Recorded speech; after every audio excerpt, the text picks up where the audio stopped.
Welcome to Bed Crime Stories podcast. I'm your host, T. Good morning, good afternoon, good evening, bed crimers. As always, I wish you the best. To anyone new here, a warm welcome. Thank you for checking out my channel. Let me just ask that after listening to or watching this video, if you learned something or enjoyed it, please do me a favor and smash that like button. Now, let's dig in.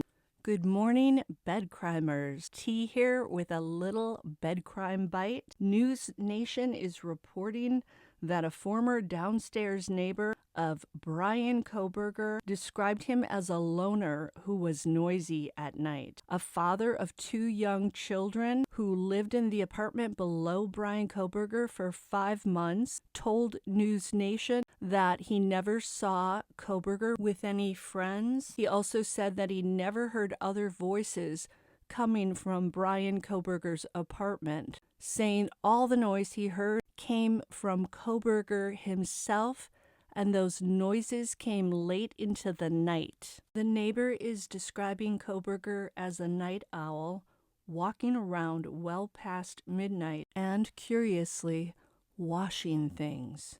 Kohberger's late hours, according to this neighbor, were generally disruptive and became a problem for the family that was living below him, because this neighbor said his wife was getting fed up because her babies were trying to sleep and she kept hearing a ruckus upstairs.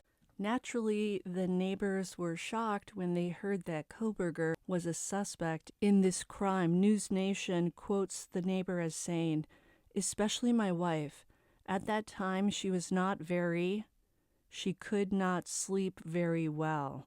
He didn't end that sentence with he doesn't say what that was. NewsNation is also reporting that at the crime scene house there's a memorial, although weathered and worn, and people are stopping by, placing flowers there, taking pictures, and some are kneeling to pray.